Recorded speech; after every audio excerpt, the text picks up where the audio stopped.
Aku hanya memikirkan satu peraturan penting. Kenapa kau lakukan hari ini kalau kau bisa melakukannya besok? Bercanda, bercanda.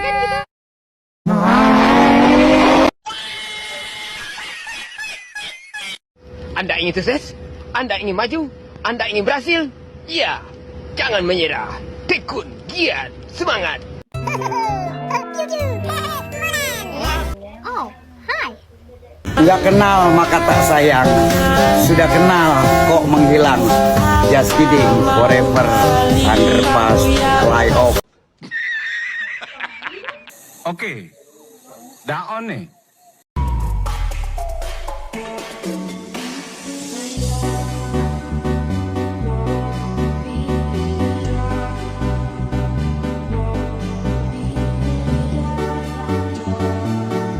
A few moments later. Makassar adalah kota terbesar di kawasan Indonesia Timur yang terus berkembang pesat dengan kehidupan sosial bermasyarakatnya yang heterogen, toleran, dan damai. Kini Makassar juga tumbuh menjadi kota pendidikan yang sangat diperhitungkan. Salah satu pilar penyangga pendidikan tinggi di Makassar adalah Universitas Megaresti Makassar yang didirikan oleh Yayasan Islam Megaresti. Universitas Megaresti Makassar adalah perguruan tinggi swasta yang berlokasi di Kota Makassar, Sulawesi Selatan. Universitas ini memiliki visi menjadi universitas unggul dalam bidang teknologi di tingkat nasional pada tahun 2034. Untuk mencapai visi tersebut, Unimer berkomitmen menyelenggarakan pendidikan yang menghasilkan sumber daya manusia, berdaya saing di bidang kesehatan, pendidikan, dan teknologi. Selain itu, universitas ini aktif dalam penelitian dan pengabdian masyarakat, serta menjalani kerjasama dengan berbagai pihak, baik di dalam maupun di luar negeri. Unimers adalah kampus yang mendukung kebutuhan dan karakteristik Gensi dengan pendekatan modern teknologi berbasis pendidikan. Ini menjadikan Unimers tempat yang ideal bagi Gensi untuk belajar dan berkembang. Assalamualaikum warahmatullahi wabarakatuh. Shalom, Om Swastiastu, Namo Buddhaya, dan salam kebajikan. Sebelum kita memasuki materi tentang eksistensi Gensi dalam bahasa Inggris, kita harus mengetahui terlebih dahulu apa sih itu Gensi. Jadi, Gensi adalah kelompok usia yang lahir antara tahun 1997 hingga 2012. Mereka tumbuh bersama teknologi digital sehingga dikenal sebagai digital native. Gensi memiliki karakteristik unik seperti berpikir kritis, kreatif, inklusif, juga berorientasi pada masa depan dengan fokus pada pendidikan dan karir. Gensi memiliki peran penting dalam membentuk masyarakat. Mereka membawa perubahan sosial dan politik, mengembangkan inovasi teknologi, dan mempromosikan kesadaran lingkungan. Mereka juga meningkatkan kesadaran kesehatan mental dan membangun komunikasi inklusif.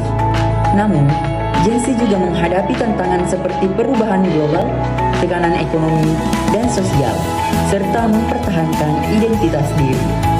Dalam kehidupan sehari-hari, Gensi dikenal sebagai penggunaan aktif media sosial, seperti Instagram, TikTok, dan Snapchat. Mereka juga mengkonsumsi konten video pendek dan berinteraksi secara online.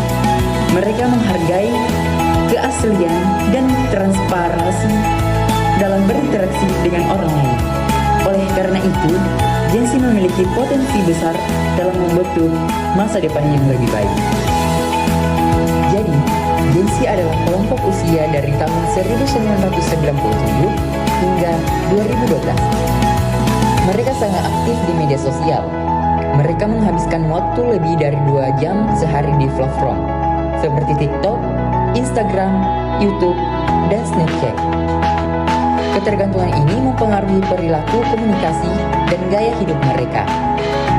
Dalam berkomunikasi, Gensi menggunakan bahasa informal dan bahasa Inggris seperti lead, FOMO, dan ghost. Mereka lebih suka berinteraksi melalui grup chat dan komunitas online. Konten visual seperti gambar dan video menjadi referensi mereka. Media sosial juga mempengaruhi gaya hidup Gen Z. Mereka terpengaruh oleh influencer dan iklan online saat membeli produk. Mereka peduli dengan isu sosial dan lingkungan, serta menggunakan media sosial untuk mencari informasi dan edukasi. Kreativitas dan ekspresi diri melalui konten menjadi bagian penting. Namun, ketergantungan media sosial juga memiliki dampak negatif. Kecanduan, penyebaran informasi palsu, dan pengaruh negatif terhadap kesehatan mental menjadi perhatian. Oleh karena itu, orang tua dan pengasuh perlu memantau penggunaan media sosial, memberikan edukasi keselamatan online, dan mendorong aktivitas offline. Istilah media sosial dalam bahasa Inggris mencerminkan budaya dan gaya hidup penggunaan internet. Istilah umum seperti lead, ghost, dan selfie sering digunakan dalam percakapan online singkat seperti PDH, IDK, dan LOL. Istilah trendy seperti nocap, slay, dan stan mencerminkan ekspresi emosi dan pendapat. Sementara itu, istilah oh my god dan good game digunakan untuk mengungkapkan kekagetan atau penghargaan. Dalam konteks media sosial, istilah seperti DM, hashtag, mention, dan tag digunakan untuk berinteraksi dengan pengguna lain. Istilah ini memudahkan berkomunikasi dan berbagai konten di platform media sosial. Anak Gen Z menggunakan bahasa Inggris yang santai dan informal dalam percakapan setiap hari. Mereka sering menggunakan istilah seperti what's good. Mereka juga menggunakan bahasa yang santai saat merencanakan kegiatan seperti what's ready. Dalam berpisah, mereka mengucapkan later guys, see you tomorrow, and styling. Bahasa ini mencerminkan keunikan dan kreativitas Gen Z. Bahasa Inggris penting bagi Gen Z karena membuka peluang pendidikan global, memudahkan komunikasi dengan orang-orang dari berbagai negara, meningkatkan peluang kerja di perusahaan multinasional, meningkatkan kemampuan berkomunikasi dengan klien dan mitra, mengembangkan kreativitas dan ekspresi diri, membantu berbagai pendapat dan ide, meningkatkan kemampuan berpikir kritis dan analisa. Dengan memahami dan menguasai bahasa Inggris, Gen Z dapat meningkatkan kesempatan dan kekuasaan dalam berbagai bidang. Generasi Z, atau biasa disebut dengan Gen Z, memiliki bahasa Inggris yang dinamis dan kreatif, mencerminkan budaya dan gaya hidup mereka. Mereka menciptakan istilah dan frasa baru yang unik, santai, dan tidak formal, memudahkan komunikasi dan ekspresi diri. Bahasa ini mencakup berbagai aspek seperti emosi, hubungan, dan kehidupan sehari-hari. Bahasa Gen Z terus berkembang dan mencerminkan keunikan dan kreativitas mereka.